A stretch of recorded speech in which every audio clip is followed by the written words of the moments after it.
Independent television, 24 ঘন্টায় খবর।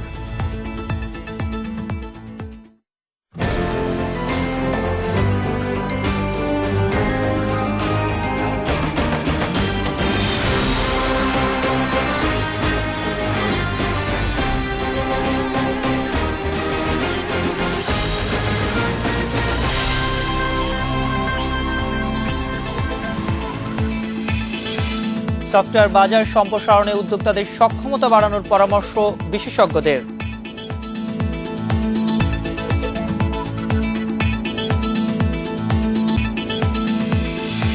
চালের লাগামহীন দামে দিশেহারা মানুষ, মিল মালিককে দায়ী করছেন আড়তদাররা।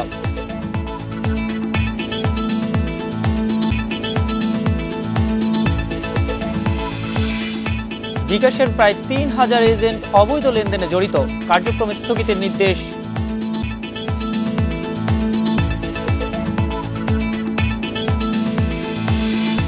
৩ গুণ বেশি খরচে বিদেশ যাচ্ছেন শ্রমিকরা, সরকারিভাবে ভিসা আনার পরামর্শ।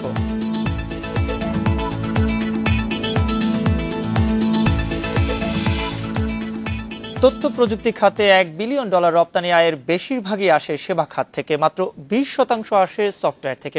উদ্যোক্তারা বলছেন, দেশের সফটওয়্যার বাজার এখনো বিদেশিদের দখলে। সরকারি প্রকল্পগুলোতে দেশীয় কোম্পানির অংশগ্রহণ না থাকায় বিকশিত হচ্ছে না এই খাত।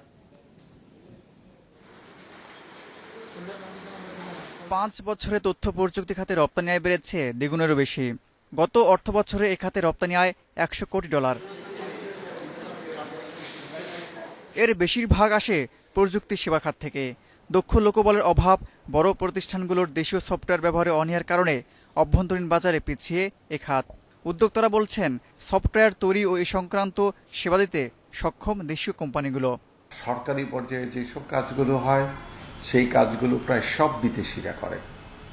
একই সাথে বেসরকারি খাতে, আমি এক্সাম্পল হিসেবে বলি ব্যাংকিং খাত, সেই খাতগুলোতে যেসব কাজগুলো হয় সব বিদেশিরা করে।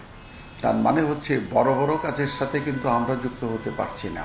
তার মানে আমার বড় বড় প্রতিষ্ঠান জন্ম নিতে পারছে না।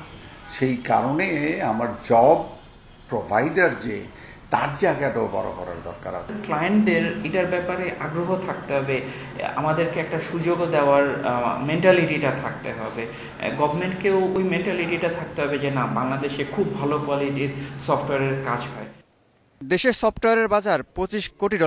এর বাজার সম্প্রসারণে আমদানি কমিয়ে দেশি উদ্যোক্তাদের সক্ষমতা বাড়ানোর পরামর্শ বিশেষজ্ঞদের।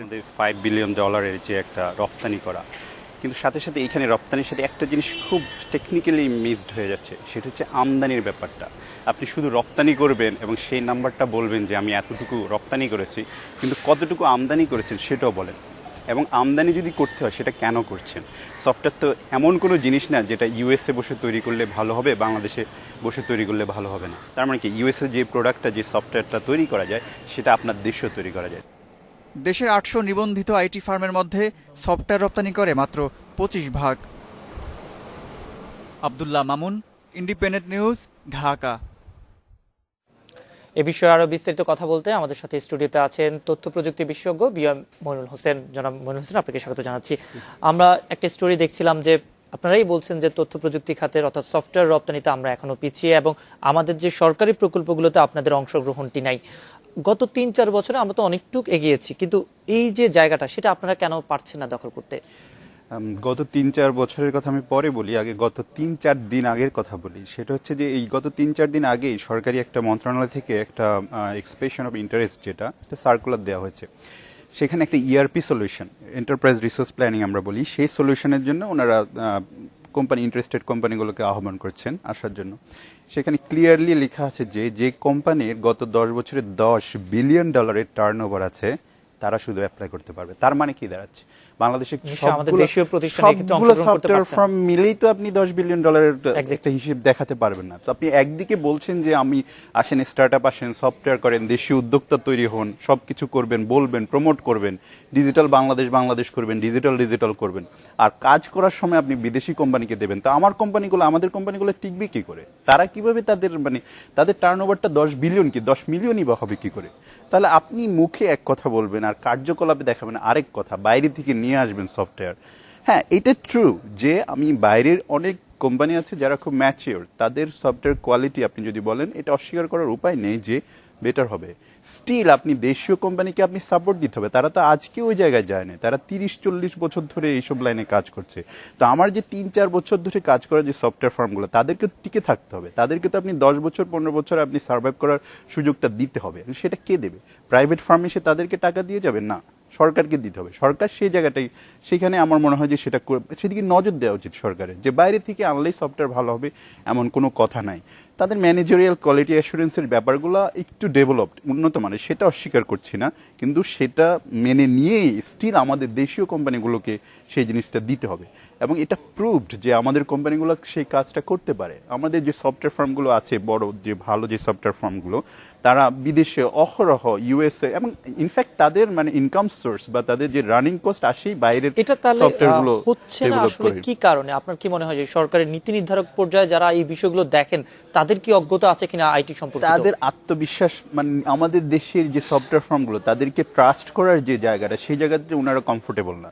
ওনাদের মনে হয় ধারণা যে বিদেশ থেকে, যেখানে আমরা বিদেশি সফটওয়্যার ডেভেলপ করছি, আর ওনাদের ধারণা ওনাদের সফটওয়্যারগুলো বিদেশ থেকে আনলেই বুঝি খুব ভালো হয়ে যাবে, খুব চমৎকার হয়ে যাবে। আপনার এখানে একটা আপনার রিপোর্টে দেখলাম যে বিশেষজ্ঞরা বলছেন যে সক্ষমতা বাড়ানো উচিত, সেটা বাড়ানো উচিত। সাথে সাথে বিশেষজ্ঞদের এটাও বলা উচিত যে সরকারকে বাধ্য করা উচিত, জিজ্ঞেস করা উচিত, প্রশ্ন করা উচিত, কেন আপনি এই সফটওয়্যার বাইরে থেকে আনবেন? ইআরপি কি বাংলাদেশের তৈরি হয় না? বাংলাদেশের সফটওয়্যার ফার্মগুলো কি তৈরি করতে পারে না? অবশ্যই পারে। সাথে সাথে আমি এগেইন ক্লিয়ার করি, আমি স্বীকার করে নিচ্ছি বাইরে যে ইআরপি তৈরি করবে তার থেকে আমাদের কোয়ালিটি সে মানে যাবে না এখন, বাট সে সুযোগটা দিতে হবে, নাহলে কোনো দিনও যাবে। অবশ্যই আমাদের যখন একটা খাতকে এগোতে দেই, তখন কিন্তু আমরা অন্যান্য যে কোনো সেক্টর, সেটা গার্মেন্টস বলেন, হিমায়িত চিংড়ি বলেন, বা অন্যান্য লেদার বলেন, সবগুলো ক্ষেত্রে কিন্তু আমাদের কিছু কিছু প্রণোদনা আছে, এবং সরকারিভাবে সেটি করা হয় যাতে এই খাতটি অন্তত দাঁড়াতে পারে। আমরা নতুন করে তথ্য প্রযুক্তিকে কিন্তু অ্যাড করেছি, 2-4 বছরের মধ্যে $1 বিলিয়ন চাই, কিন্তু সেইভাবে যদি সুযোগ না দেয়, সেটি অবশ্যই আমাদের জন্য দুঃখজনক। এক্স্যাক্টলি। আর প্রণোদনার কথা যেটা বললেন, 50 টাকার 500 টাকার সফটওয়্যার আমি আমার দেশের কোম্পানিকে দিয়ে করাবেন, বলবেন যে প্রণোদনা দিচ্ছি, আর যেটা 500 কোটি টাকার $50 মিলিয়ন সফটওয়্যার, সেটা আপনি বাইরে বিদেশে পাঠিয়ে দেবেন, তাহলে এটা কোন ধরনের এক ধরনের এটা স্ট্র্যাটেজি হলো? আপনার তো আমার ওই টাকাটা দরকার, 5 মিলিয়ন, 50 মিলিয়ন, 500 কোটি টাকার সফটওয়্যার, সেটা আমার দেশে ডেভেলপ করা দরকার। আমি একটু জানতে চাই যে আপনি যেটা প্রথমেই জানতে চাচ্ছিলাম, যে গত কয়েক বছরে আমাদের যে সক্ষমতার জায়গা, এই মুহূর্তে আসলে আমরা কতটুকু সক্ষম হয়েছে আপনাদের পক্ষ থেকে? আপনারা কতটুকু সক্ষম? আমরা সেটার একটা ক্রাইটেরিয়া হচ্ছে যে এই যে আপনি যে বলছেন যে আমি 2021 সালের মধ্যে $1 বিলিয়ন বা $5 বিলিয়ন আমি সফটওয়্যার রপ্তানি করব, কিভাবে আপনি বলছেন? সেটা নিশ্চয়ই আপনার কাছে সেই ইন্ডিকেশন এসেছে যে আমরা সক্ষমতা অর্জন করেছি। ওকে, সেখানে সরকারের ভূমিকা আছে, আমি ধন্যবাদ জানাই। যে সমস্ত অ্যাটলিস্ট ট্রাই করছে বিভিন্ন অ্যাঙ্গেল থেকে, হয়তো টোটাল কোঅর্ডিনেশনটা হচ্ছে না বিভিন্ন ধরনের, এবং আমাদের ইন্টারনেট বা দিকে নজর দেওয়া হচ্ছে, সক্ষমতা অফকোর্স তৈরি হচ্ছে। সেই জন্য ওনারাও বলতে পারছেন, সরকারও, এবং আমরা তো দেখছি ফিল্ডে গিয়ে। বাট সফটওয়্যার ফার্মগুলো স্ট্রাগল করছে বিভিন্ন অ্যাঙ্গেল থেকে, সেই জিনিসটা একটু খেয়াল রাখতে হবে। আর আরেকটা বিষয় একটু আমি জানতে চাই, যেটি নিয়ে গত কিছুদিন ধরে কথা হচ্ছিল, গত কয়েক মাস ধরে সরকার অনলাইন লেনদেনের জন্য আমাদের দেশে পেপল কার্যক্রম শুরু করবে, একটি ব্যাংককে দায়িত্ব দেওয়া হয়েছে, সোনালী ব্যাংকে। সেই কার্যক্রমটি কি ধীর গতিতে চলছে কিনা? অর্থাৎ এই যে অনলাইনে যে লেনদেনটি, সেটিও ঠিকভাবে সেই সুবিধা আসলে পেপ্যালের যে স্মুথ যে সুবিধাটা বাইরের দেশে আমরা কাজ করে যেখানে আমরা পেয়েছি, দেখেছি, সেটা এখানে সত্যি কথা বললে নাই। আপনি জোড়া তালি দিয়ে বিভিন্ন কথা বলছেন, যদি আমি খুব একেবারে সুগার কোট না করে স্ট্রেট বলি, সে সুবিধা আপনি দিতে পারছেন না। আপনার পারা উচিত ছিল, সেটা যদি পারতেন তাহলে আমরা আরো অ্যাডভান্স হয়ে যেতাম অনেক। সেটা নাই, আমি সিম্পলি কথা বাড়াবো না, সিম্পলি নাই। সরকারকে এই বিষয়গুলো জানানোর ক্ষেত্রে আপনাদের জায়গা থেকে আপনারা কতটুকু করেছেন? আমাদের জায়গা থেকে তো এই যে আমরা এসে বলছি, বিভিন্ন জায়গায় বলছি, বিভিন্ন সভা সেমিনারে বলছি, অন্যান্য যে সমস্ত পার্সন বেসিস এবং সফটওয়্যার রিলেটেড বিভিন্ন ধরনের যে সমস্ত অঙ্গ সংগঠন আছে, তারা অনবরত অহরহ বলছে, এবং সরকারও বলছে যে সরকার চেষ্টা করছে, কিন্তু এন্ড অফ দ্য ডে আমাদের কাছে সেটা নেই। এটা হলো আউটকাম, সেটা আমাদের দরকার। সেটা সরকার কিভাবে করবে সেটা সরকার জানে, বাট আমাদের সেটা চাই, আমাদের সেটা লাগবে, পেপ্যালের মতো সার্ভিস আমাদের লাগবে। জনাব মনিরুল হোসেন, আপনাকে অসংখ্য ধন্যবাদ আমাদের সাথে যোগ দেওয়ার জন্য। আমরা আশা করছি হয়তো সরকার এই বিষয়গুলোকে আমলে নেবেন, আপনাদের সহায়তা করবেন। এরই সাথে যাচ্ছি পরের খবরে। বেড়েই চলছে চালের দাম, লাগামহীন দামে দিশেহারা সাধারণ মানুষ। দেশের দ্বিতীয় বৃহত্তম চালের মোকাম কুষ্টিয়ার খাজানগরে গুটি কয়েক মিলারের কারসাজিতেই চালের বাজার অস্থিরতার অভিযোগ উঠছে। ভ্রাম্যমাণ আদালতের অভিযানেও মিলছে না এর প্রমাণ। চালের দাম প্রথমবারে গত রোজায়, এরপর বাড়ে আরো কয়েক দফা। সবশেষ চলতি সপ্তাহে হঠাৎ প্রায় সব ধরনের চালের দাম কেজিতে বাড়ে 5 থেকে 6 টাকা। দাম বাড়লে তো আমাদের যারা এই যে আমরা প্রতিদিন আসতেছি, চাল ডাল সবসময় লাগতেছে, তখন দাম বাড়লে তো আমাদেরই ক্ষতি। চালের দামের এই লাগামহীন ঊর্ধ্বগতির জন্য কুষ্টিয়ার খাজানগরের বড় মিলারদের সিন্ডিকেটকে দায়ী করছেন খুচরা বিক্রেতারা। তাদের মতে সরকারের ভাবমূর্তি ক্ষুণ্ণ করতেই ব্যবসায়ীদের একটি চক্র পরিকল্পিতভাবে বাজার অস্থির করছে। মনিটরিং এর একটা অভাব আছে, যা প্রতিনিয়ত যদি এই বাজার গবেষণাটা করা যায় তাহলে হয়তো বা দ্রব্যমূল্যের বা চাউলের দামটা কমতে পারে। কিছু অসাধু ব্যবসায়ীরা অতি মুনাফা লোভের আশায় এবং পুরাতন ধান তাদের গুদামে থাকা সত্ত্বেও তারা বর্তমান বাজারের সঙ্গে এটা সম্পৃক্ত করে তারা অধিক মুনাফা লাভে তারা অত্যন্ত সক্রিয় রয়েছে। এরই মধ্যে শীর্ষ চালকল রশিদ আগ্রো ফুড লিমিটেডের বিরুদ্ধে ধান মজুদের প্রমাণ মিলেছে, জরিমানাও করা হয়েছে। অভিযোগ পাওয়া গেছে ওই চালকলের মালিক রশিদ, তার ভাই, শ্বশুর এবং 2 আত্মীয় এই সিন্ডিকেটের সাথে জড়িত। একাধিকবার আমি এডিসি সাহেবকে প্রশ্ন করছি, আমিও কিন্তু সদুত্তর পাইনি। তারা সঠিক কোনো দিতে পারে নাই যে আমি কেন জরিমানা করলাম। চালের অবৈধ মজুদ এবং বাজার পরিস্থিতি নিয়মিত তদারকি করছে জেলা প্রশাসন। ডিসি ফুডকে আমরা পাঠিয়েছিলাম, গত 2 দিন ব্যাপী উনি দেখতেছেন যে এটি কোনো স্টক করা হচ্ছে কিনা, ধান চাল এইগুলো আমাদের এই খাজানগরের প্রত্যেকটি প্রায় মিলেই উনি যাচ্ছেন। চালের অবৈধ মজুতদারদের বিরুদ্ধে ভ্রাম্যমাণ আদালতের অভিযান অব্যাহত রাখবে প্রশাসন। Independent news desk. এদিকে রাজধানীর পাইকারি বাজারে সপ্তাহের ব্যবধানে 50 কেজি চালের বস্তায় দাম বেড়েছে 500 টাকা পর্যন্ত। এছাড়া কয়েকদিনের বৃষ্টিতে সরবরাহ কম থাকায় বেড়েছে সবজির দামও। তবে নাগালের মধ্যে আছে ইলিশের দাম। সরবরাহে ঘাটতি না থাকলেও পাইকারি ও খুচরা পর্যায়ে দেশের বাজারে বেড়েই চলেছে সব ধরনের চালের দাম। কোরবানির ঈদের পর থেকে গেল 2 সপ্তাহে কেজিতে বেড়েছে 7 থেকে 8 টাকা। পাইকারি ব্যবসায়ীদের অভিযোগ, মিলারদের কারসাজিতেই বাড়ছে দাম। চাউল কিনতে আসছে, চাউল অনেক দাম, আগের চেয়ে অনেক বেশি। পাইজাম চালও পার কেজিতে 8 টাকা 10 টাকা, 28 চালও একই অবস্থা, 8 টাকা 10 টাকা, মোটা চালও 5 টাকা 60 টাকা। বড় বড় মিল যারা মালিক যারা তারা রেটটা বাড়াইছে একসাথে 100 টাকা 150 টাকা বস্তা। এই কারণে কিন্তু আর বেশি সংকটের কারণ, সামনে আবার ফসলও নাই। সরবরাহ কম থাকায় বেড়েছে কিছু সবজির দামও। করলা 80 টাকা, ঢেঁড়স 60 টাকা, বেগুন বিক্রি হচ্ছে 60 টাকা দরে। গত 3-4 দিন যে বৃষ্টিটা হয়েছে সেই বৃষ্টির জন্য ফসলের অনেক ক্ষতি হয়েছে, তার জন্য অনেক সবজির দাম বেড়ে গেছে।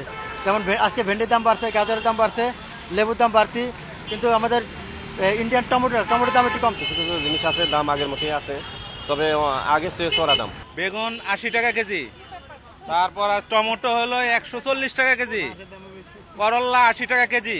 আমরা বাঁচবো কিভাবে? ভরা মৌসুমে তেমন দাম কমছে না ইলিশের। বিক্রেতারা বলছেন গত বছরের এই সময়ের তুলনায় ইলিশের সরবরাহ কম। এই বছর ইলিশ মাছের দাম গত বছরও চাইতে অনেক বেশি। গত বছর 1 কেজি ইলিশের 1 কেজি ওজনের আমি আমার ফ্রেন্ড কিনলাম 1600 টাকা খালি, আর এই বছর কিনতেছি 2200 2500। মাছ তো করতেছি, মাছ তো কিন্তু আসে না, কথা বলছেন, এই কারণে মাছ এই বছর দাম বেশি। রাজধানীতে কমেছে ব্রয়লার মুরগির দাম, প্রতি কেজি বিক্রি হচ্ছে 120 টাকায়। Independent news. আবহাওয়ার পূর্বাভাসে বলা হয়েছে আজকের সূর্যটা থাকবে হালকা নরম, আর তর্কে তর্কে সময়টা কাটবে চরম। এই যে সে চমচমটা পরিবেশন করতে হবে গরম গরম। এন্টারটেনমেন্টের নামে এই ঘ্যান আর কতক্ষণ? বায়োস্কোপ এন্টারটেনমেন্ট, যেখানে সেখানে যখন তখন। Visit bioscoplive.com।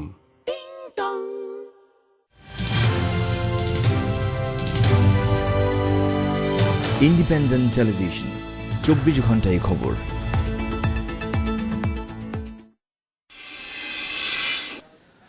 অবৈধ আর্থিক লেনদেনে জড়িত থাকার অভিযোগে মোবাইল ব্যাংকিং সেবাদাতা প্রতিষ্ঠান বিকাশের 2887 এজেন্টের কার্যক্রম স্থগিতের নির্দেশ দিয়েছে বাংলাদেশ ব্যাংক। বিকাশ কর্তৃপক্ষকে এই সিদ্ধান্ত জানিয়েছে কেন্দ্রীয় ব্যাংক। একই সঙ্গে এইসব এজেন্টের বিরুদ্ধে আইনি ব্যবস্থা নিতে পুলিশের অপরাধ তদন্ত বিভাগকে চিঠি দেওয়া হয়েছে। এছাড়া আরও 2000 এজেন্টের হিসাব বন্ধ রাখার নির্দেশ দেওয়া হয়েছে। বেনামে হিসাব পরিচালনা করায় বন্ধ হওয়ার সম্ভাবনা রয়েছে আরও 80,000 এজেন্টের 6 লাখ হিসেব। বৃহস্পতিবার বিকাশ কর্তৃপক্ষের কাছে এইসব সিদ্ধান্ত পাঠিয়েছে বাংলাদেশ ব্যাংকের ফিনান্সিয়াল ইন্টেলিজেন্স ইউনিট। একাধিক পরিদর্শনে এইসব অনিয়ম ধরা পড়েছে বলে জানিয়েছে কেন্দ্রীয় ব্যাংক। বাংলাদেশ ব্যাংকের একাধিক তদন্ত প্রতিবেদনে বলা হয়েছে, হুন্ডি ব্যবসায়ীরা বিদেশে অর্থ সংগ্রহ করছে ও স্থানীয় মুদ্রায় বিকাশের মাধ্যমে তা সরবরাহ করছে।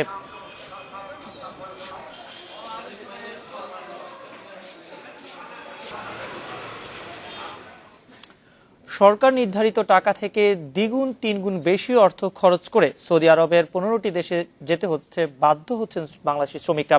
বিশ্লেষকরা বলছেন ব্যক্তি উদ্যোগে ভিসা আসার কারণে এই ব্যয় নিয়ন্ত্রণ করা যাচ্ছে না। সরকার ও রপ্তানিকারক